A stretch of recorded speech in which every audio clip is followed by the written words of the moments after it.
Hello friends, welcome to Bismi Samayal. இன்னைக்கு வீடியோல ரொம்ப புதுசான இதுவரைக்கும் நீங்க கேள்விப்படாத கிச்சன் டிப்ஸ் மற்றும் வீட்டு குறிப்புகள் தான் பார்க்க போறோம். இதுல இருக்க ஒவ்வொரு டிப்ஸுமே உங்களுக்கு ரொம்ப இன்ட்ரஸ்டிங்காவும் உங்களோட டெய்லி லைஃப்ல யூஸ் பண்ற மாதிரியும் இருக்கும். சோ வீடியோக்குள்ள போறதுக்கு முன்னாடி நம்ம சேனலை புதுசா பார்க்கறவங்க மறக்காம Subscribe பண்ணிக்கோங்க. இப்போ நம்ம ஃபர்ஸ்ட் டிப் என்னங்கறத பார்க்கலாம். பொதுவாக நம்ம பன்னீர் பட்டர் மசாலா பன்னீர் 65 எல்லாம் பண்ணும்போது பார்த்தீங்கன்னா குக் பண்ணி முடிச்சதுக்கப்புறமா பன்னீர் சாஃப்டாக இல்லாமல் கொஞ்சம் ஹார்டாக ரப்பர் மாதிரி இருக்கும். அதே மாதிரி மசாலாவெல்லாம் பன்னீரோட ஒட்டி பிடிக்காம தனித்தனியாகவே இருக்கும். ஸோ சாப்பிட்றதுக்கும் அந்த அளவுக்கு நல்லா இருக்காது. ஸோ பன்னீர் உங்களுக்கு நல்ல சாஃப்டாகவும் இருக்கணும், அதே சமயம் மசாலாவும் நல்லா ஏறணும்னா இதை நீங்கள் கிரேவியில் சேர்க்கறதுக்கு முன்னாடி இதில் நல்ல சூடான தண்ணி சேர்த்துக்கங்க. இந்த பன்னீர் மூழ்கிற அளவுக்கு தேவையான தண்ணி சேர்த்தாலே போதும். அதே மாதிரி தண்ணி வெது வெதுப்பாக இருக்கக்கூடாது, நல்ல சூடாக இருக்கணும். இது ஒரு 5 நிமிஷத்துக்கு அப்படியே இருக்கட்டும். நீங்கள் வீட்டில் வாங்கின பன்னீராக இருந்தாலும் ஓகே தான், இல்லை கடையில் வாங்கினதாக இருந்தாலும் ஓகே தான். ரெண்டுத்துக்குமே இந்த ப்ராசஸ் நீங்கள் பண்ணிக்கலாம். 5 நிமிஷத்துக்கு அப்புறமா எடுத்து பார்த்தீங்கன்னா இந்த பன்னீர் நல்ல சாஃப்டாக இருக்கும். ஸோ அடுத்து இந்த தண்ணி எல்லாத்தையும் வடிகட்டிட்டு இந்த பன்னீரை மட்டும் நம்ம கிரேவியில் சேர்த்துக்கலாம். நான் இன்றைக்கி பன்னீர் பட்டர் மசாலாவில் சேர்த்துருக்கேன். அதே மாதிரி இன்னொரு முக்கியமான விஷயம் என்னென்னா, பன்னீர் சேர்த்ததுக்கப்புறமா இதை 5 நிமிஷம் மட்டும்தான் குக் பண்ணணும். 5 நிமிஷத்தில் இது சூப்பராக வெந்துடும். அதுக்கும் மேலே நீங்கள் குக் பண்ணிட்டீங்கன்னா இது ரப்பர் மாதிரி ஆயிரும். ஸோ நெக்ஸ்ட் டைம் நீங்கள் பன்னீரில் ரெசிபி செய்யும் போது இப்போ நான் சொன்ன டிப்பை கண்டிப்பாக ஃபாலோ பண்ணி பாருங்கள். ட்ரை பண்ணிவிட்டு எனக்கு ஃபீட்பேக் சொல்லுங்கள். இந்த டிப் பிடிச்சிருந்தா வீடியோவை லைக் பண்ணிவிட்டு நம்ம சேனலை Subscribe பண்ணிக்கோங்க. இப்போ நம்ம அடுத்த டிப் என்னங்கிறத பார்க்கலாம். நிறைய பேர் பார்த்தீங்கன்னா நெயில் பாலிஷோட கலரை அடிக்கடி மாற்றிக்கிட்டே இருப்பாங்க. ஸோ நம்ம போட்டிருக்க ட்ரெஸ்ஸுக்கு ஏற்ற மாதிரி மேட்சிங்கான கலரில் நெயில் பாலிஷ் போடணும்னு நினைப்பாங்க. ஸோ அப்படி இருக்கவங்களுக்கு நெயில் பாலிஷ் ரிமூவர் கண்டிப்பாக தேவைப்படும்.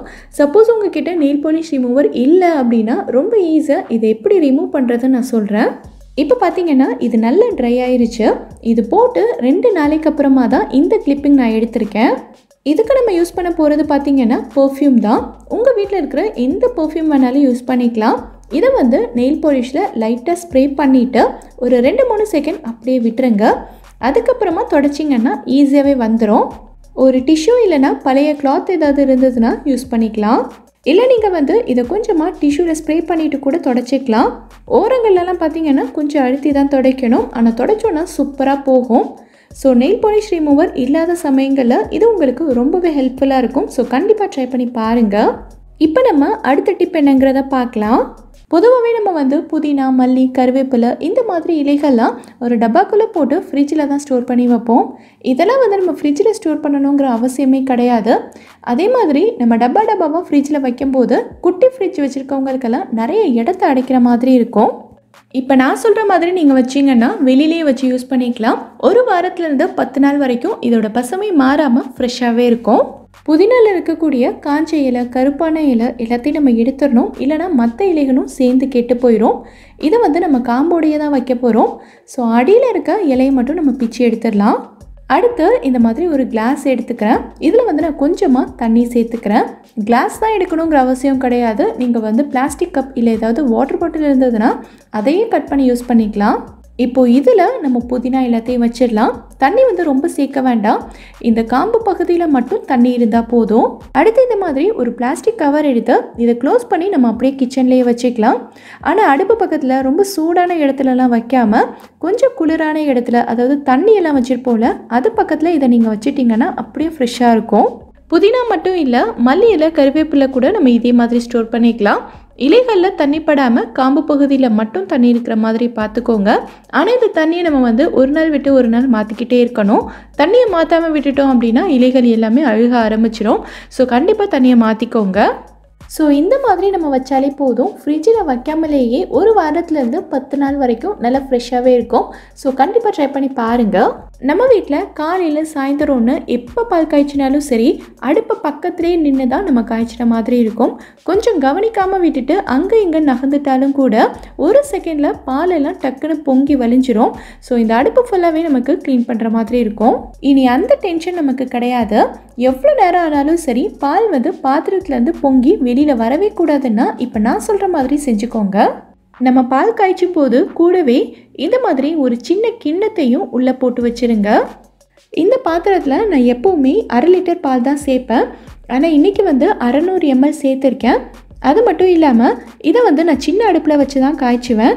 இன்றைக்கி வந்து அடுப்பு வேகமாக எரிஞ்சாலும் பால் வெளியில் வராமல் இருக்கான்னு பார்க்குறதுக்காக இந்த ஸ்டவ்வில் இருக்கிறதுலையே பெரிய பர்னரில் வச்சுருக்கேன். ஸ்டவ் வந்து மீடியம் ஃப்ளேமில் தான் இருக்குது. ரொம்ப ஹையாகவும் வைக்கலை, ரொம்ப குறைச்சும் வைக்கலை. ஸோ பால் வந்து கொதிக்கும் போது பார்த்திங்கன்னா பாத்திரத்துக்கு உள்ளேயே தான் கொதிச்சிட்ருக்கு, வெளியில் வரவே இல்லை. நம்ம வந்து ஹை ஃப்ளேமில் வச்சோன்னா பொங்கி வெளியில் வருது. ஆனால் மீடியம் ஃப்ளேமில் வைக்கும்போது உள்ளேயே தான் கொதிக்குது. ஸோ நிறைய பேருக்கு இந்த டிப் யூஸ்ஃபுல்லாக இருந்திருக்கும்னு நினைக்கிறேன். நீங்களும் கண்டிப்பாக ட்ரை பண்ணி பார்த்துட்டு எனக்கு கமெண்ட்டில் சொல்லுங்கள். இப்போ நம்ம அடுத்த டிப் என்னங்கிறத பார்க்கலாம்.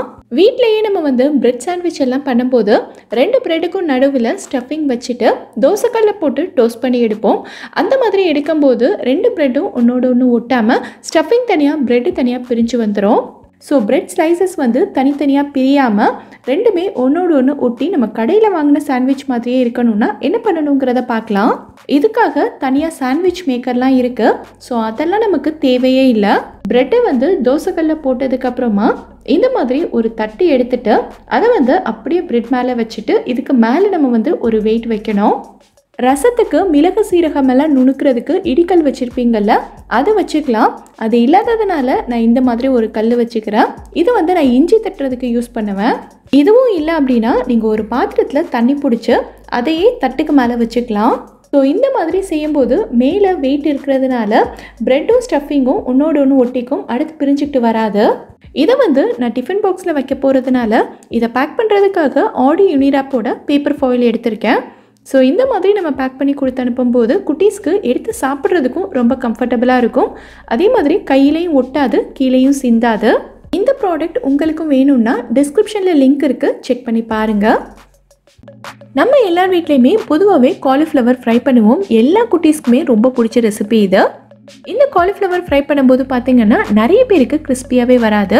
அப்படியே கிறிஸ்பியாக வந்தாலும் நம்ம ஃப்ரை பண்ணி எடுக்கும்போது அந்த கொஞ்ச நேரத்துக்கு கிறிஸ்பியாக இருக்கும். பட் டைம் ஆக ஆக பார்த்திங்கன்னா ஒரு மாதிரி நல்ல சாஃப்ட் ஆகிடும், கிறிஸ்பினஸ் கொஞ்சம் கூட இருக்கவே இருக்காது. அது மட்டும் இல்லாமல் மேலே இருக்க லேயரில் பார்த்திங்கன்னா உப்பு காரம்லாம் நல்லா பிடிச்சிருக்கும். உள்ளக்க பார்த்திங்கன்னா கொஞ்சம் கூட உப்பு காரம் எதுவுமே ஏறாமல் ரொம்ப சப்புன்னு இருக்கும். ஸோ இந்த மாதிரி பிரச்சனைகள்லாம் இல்லாமல் எவ்வளோ நேரம் ஆனாலும் சரி இதோட கிறிஸ்பினஸ் கொஞ்சம் கூட குறையாமல் நல்ல மொறுன்னு இருக்கணும்னா என்ன பண்ணணுங்கிறத பார்க்கலாம். நிறைய பேர் வந்து ஃபஸ்ட்டு காலிஃப்ளவரை கட் பண்ணி சுடு தண்ணியில் போட்டுட்டு அதுக்கப்புறமா எடுத்து அதில் மசாலா போடுவாங்க. ஆனால் இன்றைக்கி நம்ம அந்த மாதிரி செய்ய போகிறதில்ல. காலிஃப்ளவரை இந்த மாதிரி கட் பண்ணி எடுத்துட்டு இதில் கொஞ்சமாக மஞ்சள் தூள் கூடவே கொஞ்சமாக உப்பு சேர்த்துக்கலாம். இப்போ இந்த காலிஃப்ளவர் மூழ்கிற அளவுக்கு தண்ணி ஊற்றிக்கலாம். இப்போ இது கூடவே நம்ம வந்து கொஞ்சமாக வினிகரும் சேர்த்துட்டு நல்லா கலந்து விட்டுக்கலாம். இது வந்து ஒரு 15 நிமிஷத்துக்கு அப்படியே ஊறட்டும்.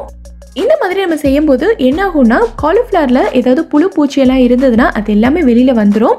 இந்த தண்ணியோட அடியிலேயே ஃபுல்லாக தங்கிரும். ஒரு 15 நிமிஷத்துக்கு அப்புறமா இந்த மாதிரி ஒரு கரண்டி வச்சு நம்ம காலிஃப்ளவரை மட்டும் தனியாக எடுத்துக்கலாம்.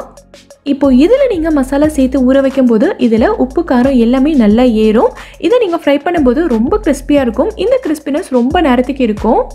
இதை நீங்கள் ட்ரை பண்ணி பாருங்கள். இப்போ நம்ம அடுத்த டிப் என்னங்கிறத பார்க்கலாம். நம்ம எல்லார் வீட்லேயுமே இந்த மாதிரி நிறைய கிளாஸ் பாட்டில்ஸ் இருக்கும். இது வந்து காஃபி பவுடர் வாங்குறது இல்லை ஜாம் பாட்டில், இந்த மாதிரி பாட்டில் எல்லாம் நம்ம தூக்கி போடாமல் எடுத்து வச்சுருப்போம். நிறைய பேர் வந்து இந்த பாட்டில்ஸை ஊறுகாய் ஸ்டோர் பண்ணுறதுக்கு இல்லைனா கருப்பட்டி வெள்ளைப்பாகு இதெல்லாம் காய்ச்சி ஊற்றி ஸ்டோர் பண்ணி வைக்கிறதுக்கு யூஸ் பண்ணுவீங்க. நம்ம ஊறுகாயெல்லாம் ஸ்டோர் பண்ணி வைக்கும்போது சில சமயங்களில் பார்த்தீங்கன்னா இந்த ஊறுகாய்க்கு மேலே ஒரு மாதிரி வெள்ளையாக ஃபங்கஸ் ஃபார்ம் ஆன மாதிரி இருக்கும். ஸோ இந்த மாதிரி பாட்டில்ஸில் நம்ம ஸ்டோர் பண்ணி வைக்கிற பொருள் எதுவுமே சீக்கிரமாக கெட்டு போகக்கூடாதுன்னா என்ன பண்ணணுங்கிறத பார்க்கலாம். இந்த பாத்திரத்தில் நான் வந்து சுடு தண்ணி எடுத்திருக்கேன். இது வந்து ரொம்ப கொதிக்கிற தண்ணியெல்லாம் கிடையாது, ஓரளவுக்கு நல்ல சூடான தண்ணி. ஊறுகாய் வெள்ளைப்பாகு இந்த மாதிரி நம்ம நிறைய நாளைக்கு யூஸ் பண்ணுற பொருட்களை ஸ்டோர் பண்ணுறதுக்கு முன்னாடி அந்த பாட்டிலை கரெக்டான மெத்தடில் க்ளீன் பண்ணணும். இப்போ இந்த சுடு தண்ணியில் நம்ம வந்து பாட்டிலில் போட்டு வச்சிடலாம். உங்களுக்கு பாத்திரம் நல்லாவே பெருசாக இருந்ததுன்னா நீங்கள் பாட்டில் ஃபுல்லாகவே மூழ்க வச்சுக்கலாம். எனக்கு வந்து பத்தலாதனால நான் வந்து திருப்பி விட்டுக்கிறேன். ஒரு 10 நிமிஷத்துக்கு அப்புறமா இதை எடுத்து தண்ணி எல்லாத்தையும் நல்லா வடிச்சிட்டு வெயிலில் வச்சு ஒரு 2 மணி நேரத்துக்கு நல்லா காய விட்டுருங்க. சப்போஸ் உங்கள் வீட்டில் வெயிலே இல்லை அப்படின்னா இன்னொரு ஐடியா இருக்குது. இந்த பாட்டிலில் தண்ணி எல்லாத்தையும் நல்லா உதறிட்டு ஒரு 30 செகண்ட்ஸ்க்கு அவனில் வச்சுருங்க. இப்போது இந்த பாட்டிலில் நீங்கள் எந்த பொருள் வேணாலும் ஸ்டோர் பண்ணி வச்சுக்கலாம். இந்த பாட்டிலில் நீங்கள் ஸ்டோர் பண்ணி வைக்கிற பொருள் எவ்வளோ நாளானாலும் சரி கெட்டே போகாது. ரொம்பவே யூஸ்ஃபுல்லாக இருக்கும்னு நினைக்கிறேன். ட்ரை பண்ணி பாருங்கள். இப்போ நம்ம அடுத்த டிப் என்னங்கிறத பார்க்கலாம். இங்கே பார்த்தீங்கன்னா நான் வந்து ஒரு பேன் சூடு பண்ணியிருக்கேன். இதில் மீன் ஃப்ரை பண்ணுறதுக்காக நான் வந்து கொஞ்சமாக எண்ணெய் சேர்த்துக்கிறேன். இந்த எண்ணெய் சூடானதும் இதில் மீன் ஃப்ரை பண்ணுறதுக்கு முன்னாடி 2 பச்சை மிளகாயை கீரி சேர்த்துட்டு கூடவே கொஞ்சமாக கருவேப்பிலையும் சேர்த்துக்கிறேன். இப்போ இதை வந்து ஒரு நிமிஷத்துக்கு எண்ணெயிலேயே நல்லா ஃப்ரை பண்ணிக்கலாம். இந்த மாதிரி நம்ம பச்சை மிளகாய் கருவேப்பிலையை ஃப்ரை பண்ணும்போது இதோட ஃப்ளேவர் எண்ணெயில் நல்லா இறங்கியிருக்கும். இப்போ 1 நிமிஷத்துக்கு அப்புறமா இது எல்லாத்தையும் தள்ளி வச்சுட்டு ஃப்ரை பண்ண வேண்டிய மீன் எடுத்து வச்சிடலாம். இந்த மாதிரி நம்ம செய்யும்போது மீனில் பச்சை மிளகாய் கருவேப்பிலையோட ஃப்ளேவர் வந்து நல்லா இறங்கியிருக்கும். சாப்பிட்றதுக்கே அவ்வளோ டேஸ்ட்டாக இருக்கும். மீனுக்கு மட்டும் இல்லை, நீங்கள் வந்து காலிஃப்ளவர், சிக்கன் இதெல்லாம் ஃப்ரை பண்ணும்போது கூட இதே மாதிரி செய்யலாம். ரொம்ப சூப்பராக இருக்கும். ட்ரை பண்ணி பாருங்கள். நம்ம வீட்டில் இருக்கிற குட்டீஸ் எல்லாம் பார்த்தீங்கன்னா இந்த மாதிரி நிறைய ஆர்டிஃபிஷியல் ஜுவல்லரி வந்து போடுவாங்க. குட்டீஸ் மட்டும் இல்லை, பெரியவங்களுமே வந்து போடுறோம். ஏதாவது ஒரு ஃபங்க்ஷன் டைம்லேயோ இல்லை ஃபெஸ்டிவல் நேரத்துலையோ இதை நம்ம குட்டீஸ்க்கு போட்டு விடும்போது பார்த்தீங்கன்னா இந்த செயினோட மாற்ற இடம் கழுத்தில் பின்னாடி முடி எல்லாத்தையும் பிடிச்சி இழுக்கும். இந்த மாதிரி ஆகும்போது குட்டீஸ்க்குமே ரொம்ப கஷ்டமாக இருக்கும். அது மட்டும் இல்லாமல் இதை அடுத்து நம்ம கலட்டும் போது முடி எல்லாமே நல்லா சுற்றிக்கிட்டு கலட்டுறதுக்கே ரொம்ப கஷ்டம்தான். ஸோ இந்த மாதிரியெல்லாம் ஆகாமல் இருக்கிறதுக்கு ஒரு சின்ன ஐடியா இருக்குது. இந்த மாதிரி சின்ன சைஸ் செல்லோ டேப் எடுத்துக்கோங்க. இப்போ இந்த செயினை குட்டீஸோட கழுத்தில் மாட்டினதுக்கு அப்புறமா செல்லோ டேப் வச்சு லைட்டாக இந்த மாதிரி சுற்றி விட்டுருங்க. ஸோ இந்த மாதிரி செய்யும்போது செயினில் வந்து முடி சிக்கிக்காது. அது மட்டும் இல்லாமல் இந்த செயின் எங்கேயாவது கலண்டு விழுந்து தொலைஞ்சிருமோ அப்படிங்கிற டென்ஷனும் நமக்கு இருக்காது. இப்போ வந்து செல்லோ டேப் சுற்றி இருக்கிறதுனால செயின் கலண்டு விழுகிறதுக்கும் சான்ஸ் இல்லை. ரொம்ப யூஸ்ஃபுல்லாக இருக்கும்னு நினைக்கிறேன். ட்ரை பண்ணி பாருங்கள். நம்ம எல்லார் வீட்லேயுமே பார்த்தீங்கன்னா இந்த மாதிரி மொபைல் சார்ஜர் இருக்கும். மொபைல் சார்ஜர்னு மட்டும் கிடையாது, நான் இப்போ சொல்ல போகிற டிப் வந்து டேப், ஹெட்ஃபோன்ஸ் இந்த மாதிரி எல்லா ஒயர்ஸ்க்குமே பொருந்தும். இந்த இடத்துல தான் நம்ம வந்து ஃபோன் கனெக்ட் பண்ணுறதுனால பெரும்பாலும் இந்த இடம் தான் பிஞ்சு போயிருக்கும். ஸோ நம்ம சார்ஜரில் இந்த மாதிரி பிய்யாமல் இருக்கிறதுக்கு நம்ம என்ன பண்ணலாங்கிறத பார்க்கலாம். நம்ம எல்லார் வீட்லேயுமே இந்த மாதிரி டைப்பில் பேனா இருக்கும். இந்த பேனாக்கு உள்ளே பார்த்தீங்கன்னா இந்த மாதிரி டைப்பில் ஸ்ப்ரிங்கு கொடுத்துருப்பாங்க. ஸோ இந்த மாதிரியெல்லாம் நம்மளோட சார்ஜர் பிஞ்சு போகாமல் இருக்கிறதுக்கு நம்ம என்ன பண்ணலாங்கிறத பார்க்கலாம். நம்ம சார்ஜர் புதுசாக இருக்கும் போதே இந்த மாதிரி ஒரு ஸ்ப்ரிங் எடுத்து நம்ம சார்ஜரில் மாட்டி விட்டுறலாம். பெரும்பாலும் ஃபோன் கனெக்ட் பண்ணுற இடத்துல தான் நமக்கு வந்து பியும். ஸோ இந்த இடத்துல தான் நம்ம வந்து இந்த ஸ்ப்ரிங்கை மாட்டிக்கணும். இந்த ஒயரோட இன்னொரு எண்டு பார்த்தீங்கன்னா நமக்கு ப்ளக் பாயிண்டில் மாட்டியிருக்கும். ஸோ அது வந்து ஸ்ட்ரைட்டாகவே இருக்கிறதுனால இந்த பக்கம் அந்த பக்கம் வளையாது. ஸோ பிய்யறதுக்கு சான்ஸ் இல்லை. மொபைல் கனெக்ட் பண்ணுற இந்த எண்டு தான் நம்ம வந்து அடிக்கடி வளைச்சிட்டே இருப்போம். ஸோ இது வந்து ஈஸியாக பிஞ்சிடும். அதனால இந்த இடத்துல தான் நம்ம வந்து ஸ்ப்ரிங்கு மாட்டிக்கணும்.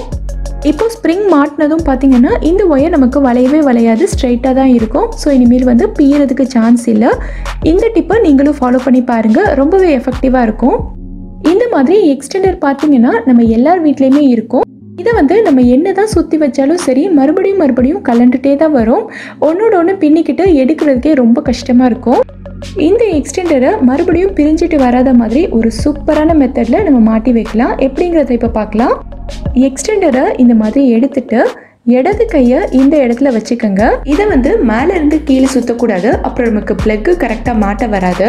ஒயர் எடுத்து இந்த மாதிரி சுற்றிட்டு இந்த ப்ளக்கை மறுபடியும் ஃபஸ்ட்டில் இருக்க இந்த ஹோலில் மாட்டிருங்க. ப்ளக்கு வந்து நம்ம ஃபஸ்ட்டு ஹோலில் மாட்டியிருக்கிறதுனால இந்த சைடும் நமக்கு வந்து ஒயர் பிரிஞ்சு போகாது. அதே மாதிரி இந்த சைடும் ஒயர் பிரியாது. நல்ல டைட்டாக இருக்கும், பிரியாது. இந்த ப்ளக்கை வந்து நீங்கள் செகண்டில் இருக்க ஹோலில் மாட்டினீங்கன்னா முன்னாடி இருக்கிற ஒயர் எல்லாம் பிரிஞ்சிடும். ஸோ எப்போவுமே ஃபஸ்ட்டில் இருக்க ஹோலில் மாட்டிக்கங்க. இதே மாதிரி நீங்கள் எல்லா எக்ஸ்டெண்டரையுமே சுற்றி வச்சுக்கோங்க. எவ்வளோ நாளானாலும் இது வந்து பிரிஞ்சு வராது. நம்ம தேவைப்படும் போது டக்குன்னு எடுத்து யூஸ் பண்ணிக்கலாம். இந்த வீடியோவில் நான் சொல்லியிருக்க டிப்ஸ் எல்லாமே உங்களுக்கு ரொம்பவே யூஸ்ஃபுல்லாக இருக்கும்னு நினைக்கிறேன். யூஸ்ஃபுல்லாக இருந்ததா அப்படிங்கிறத கண்டிப்பாக எனக்கு கமெண்ட்டில் சொல்லுங்கள். இந்த வீடியோ பிடிச்சிருந்தா லைக் பண்ணுங்கள். உங்கள் ஃப்ரெண்ட்ஸ், உங்கள் ஃபேமிலி மெம்பர்ஸ் கூட இந்த வீடியோவை ஷேர் பண்ணுங்கள். மறக்காமல் நம்ம பிஸ்மி சமையலுக்கு சப்ஸ்கிரைப் பண்ணிவிட்டு பக்கத்தில் இருக்கக்கூடிய பெல் ஐக்கானையும் கிளிக் பண்ணி அதில் ஆல் ஆப்ஷனையும் செலக்ட் பண்ணுங்கள். தேங்க்யூ.